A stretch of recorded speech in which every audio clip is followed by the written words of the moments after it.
بسم اللہ الرحمن الرحیم۔ السلام علیکم دوستو، کیا حال ہیں؟ سب خیریت سے ہیں؟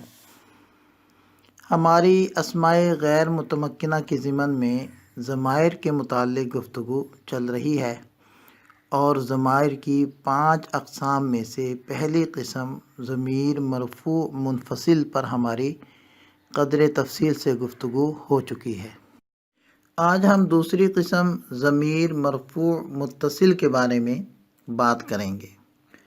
تو پہلے امثلہ دیکھ لیں، پھر ان کے بارے میں ہم بات کر لیتے ہیں۔ اکرمت، اکرمنا، اکرمت، اکرمتما، اکرمتم، اکرمتی، اکرمتما، اکرمتن، اکرم، اکرما، اکرمو، اکرمت، اکرمتا، اکرمنا۔ اچھا، یہ فعل ماضی کی گردان ہے، اور ہم اپنے ابتدائی لیکچرز میں اس کے اوپر گفتگو کر چکے ہیں۔ البتہ جب ان صیغوں کو علم الصرف کے اعتبار سے ذکر کیا جاتا ہے تو پہلے غائب کے صیغے لائے جاتے ہیں، پھر حاضر کے، اور آخر میں متکلم کے۔ اور علم النحو کے اعتبار سے پہلے متکلم کے صیغے آتے ہیں، پھر حاضر کے، اور پھر غائب کے۔ اور چونکہ ہم علم النحو پڑھ رہے ہیں، اس لیے ہم نے متکلم کے صیغے پہلے ذکر کیے۔ اور نحو میں متکلم کے صیغے پہلے لانے کی وجہ یہ ہوتی ہے کہ نحوی حضرات زیادہ معرفہ کی بات پہلے کرتے ہیں، اور ضمائر ویسے تو تمام ضمائر ہی معرفہ ہیں، لیکن ضمائر میں سے سب سے زیادہ معرفہ متکلم کی ضمائر ہوتی ہیں، پھر مخاطب کی، اور پھر غائب کی، اس لیے یہ ترتیب اختیار کی جاتی ہے۔ اب آپ ضمائر میں غور کریں۔ پہلی مثال اکرمت، اس صیغے میں تائے مضموم یہ ضمیر ہے، اور دیکھیں یہ فعل سے ملی ہوئی ہے۔ اور ضمیر کے فعل سے ملے ہونے کا یہ مطلب نہیں ہوتا کہ اس کو چپکی ہوئی ہو، اس سے بالکل ہی لکھنے میں بھی ملی ہوئی ہو، یہ مطلب نہیں ہوتا۔ ضمیر کے فعل کے ساتھ متصل ہونے کا مطلب یہ ہوتا ہے کہ ضمیر فعل کے بعد آئے، اور ضمیر اور فعل کے درمیان میں کسی اور لفظ کا فاصلہ نہ ہو، تو وہ ضمیر متصل کہلائے گی۔ اس کے مقابلے میں آپ وہ مثال دیکھیں جس کو ہم نے سابقہ لیکچر میں ذکر کیا تھا۔ وہ مثال ہے انا مجتہدن، یہ اس کے نیچے لکھ لیتے ہیں۔ اب آپ دیکھیں کہ اس مثال میں متکلم کی ضمیر وہ الگ ہے، فعل کے ساتھ متصل نہیں ہے، کیونکہ اس سے پہلے کوئی فعل نہیں ہے۔ اور اس مثال میں ضمیر فعل کے ساتھ جڑی ہوئی ہے، ملی ہوئی ہے، لہذا ہم اکرمتو کی ضمیر کو کہیں گے کہ یہ ضمیر متصل ہے، اور انا مجتہدن کے اندر ہم کہیں گے کہ انا منفصل ہے۔ اور اکرمتو کے اندر مذکر اور مؤنث دونوں قسم کے متکلم آ گئے۔ اگلی مثال دیکھیں اکرمنا، اس کے مقابلے میں منفصل والی مثال تھی نحن مجتہدون۔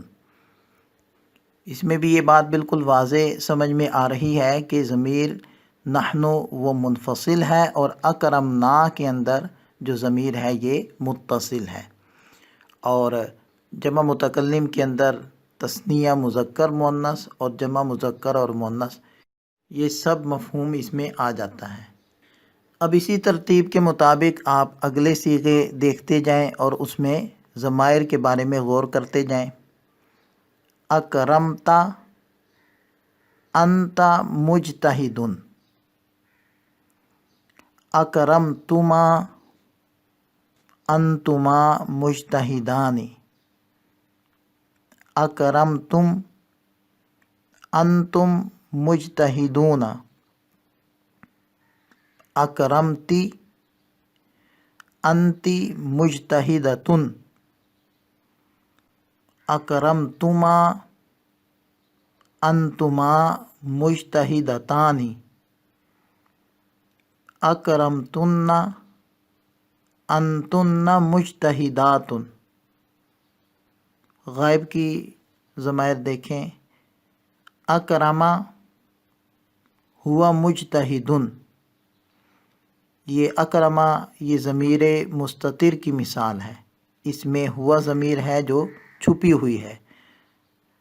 اکرما ہما مجتہدانی، اکرمو ہم مجتہدون، اکرمت ہی مجتہدتن، یہ اکرمت یہ بھی ضمیر مستتر کی مثال ہے۔ اکرمتا ہما مجتہدتانی، اکرمنا ہن مجتہدات۔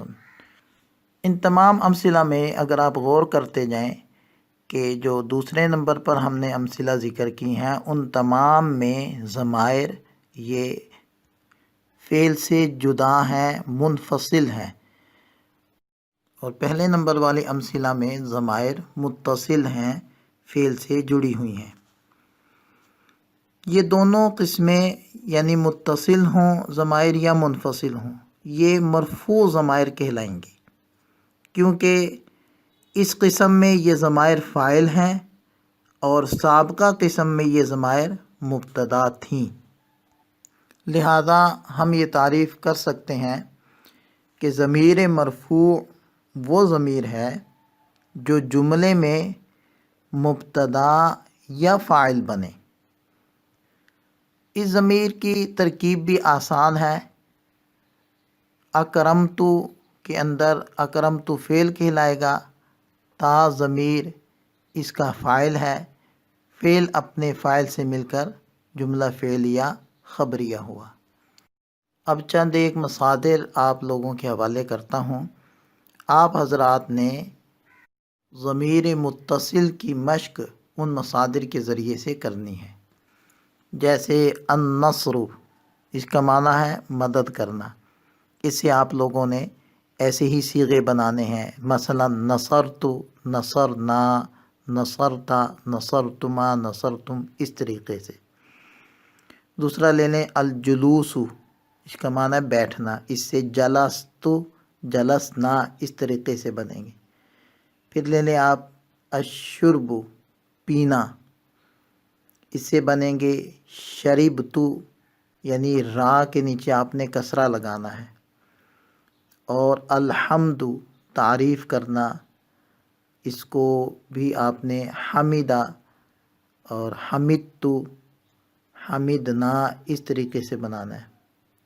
اور الصدق، سچ بولنا، تو صدقہ اور صدقت، صدقتا، اس طریقے سے آپ لوگوں نے یہ امثلہ بنانی ہے اور ان کا ترجمہ کرنا ہے۔ اللہ تعالی ہم سب کا حامی و ناصر ہو۔ اپنی دعا میں یاد رکھیے گا۔ السلام علیکم۔